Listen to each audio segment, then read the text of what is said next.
Today, I dusted my piano. It's been that long since I touched the keys, even longer since I played just for fun, but today, I decided to do just that. Dear burnt out artist, you're not alone. I've heard that every creative professional reaches a point in their own career where creating art starts to feel like work. When it goes from I get to I have to. And when I reflect on my own career as a musician, not gonna lie, I'm definitely at that point with you. And I want to be completely honest and transparent here. This is a safe space for all of us. On and off for the last couple of months, or even for the last year, comes in cycles, I've been feeling really cynical about my music. I find that whenever I sit down to make music, my mind jumps to the future, questioning, okay, is this idea even worth creating? And then giving up on it if, I haven't even given it a chance. My girlfriend says I take things way too seriously. He does. But it wasn't always like this. How did we get here? And more importantly, how can we move forward? The root of creative burnout. When was the last time you made something just for fun? Or hung out with somebody that really inspired you? Maybe it's been a while since you felt connected to your work. In my experience, what I found is that the root of creative burnout is disconnection. Disconnection from our purpose, disconnection from our inspiration, and most importantly, disconnection from the present moment and the process. And for me, it was a combination of all those things, and they manifested in 3 specific ways, the first of which I already know you're familiar with if you're watching this video. All right, Amir, so what would you say is your biggest weakness? I'm just such a yes, good old perfectionism, or as Brene Brown calls it, the 20-ton shield that we carry around hoping it'll keep us from being hurt, while in truth it keeps us from being seen. And that 20-ton shield is exhausting to carry, but the most devious thing about perfectionism is that it works. But only to a certain extent. Eventually, perfectionism invites its cousins comparison and competition to the party, but they end up inviting all of their friends, insecurity, inadequacy, doubt, and shame. And speaking of friends, another factor that really contributed to this last season of burnout was isolation from my peers, my friends, my support network. As creatives, we underestimate the power of a good support network.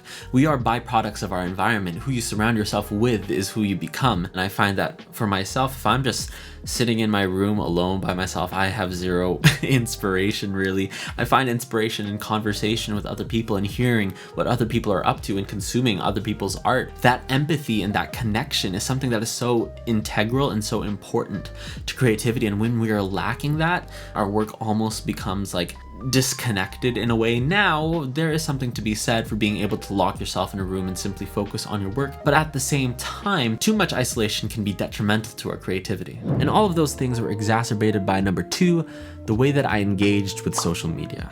Now, if you've watched any of my previous videos, you would know I am not anti-social media. I am pro-conscious consumption. If it makes you genuinely happy, then please go for it. For me, it just magnified that comparison and insecurity.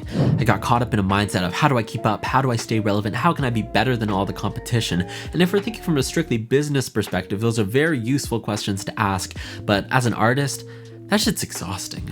No, I won't sit here and claim that I have it all figured out because I don't. Rediscovering my love for music is a daily process, and it takes time for us to recover from burnout. But what's really helped me is discovering my passion for making YouTube videos. To me, it's a clean slate. No past, no expectations. I just get to show up and make videos because I love to.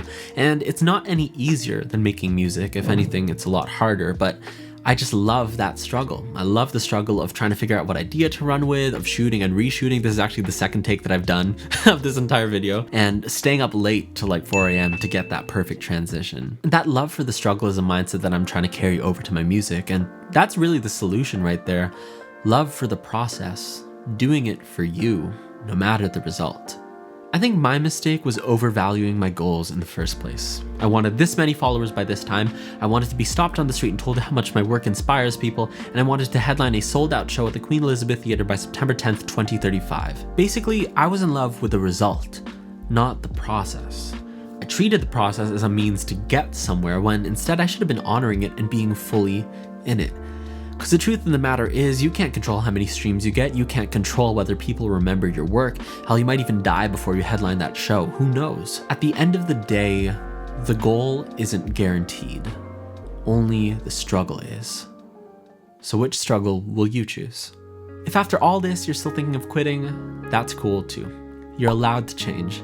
In fact, we're supposed to change. For me, I don't see myself quitting music anytime soon. I feel like it's always going to be a part of my life, always has been, always will be, no matter how tired I am of it.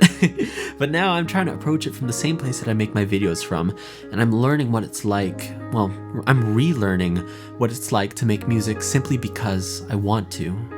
Free of expectations, free of fear. So today, I dusted my piano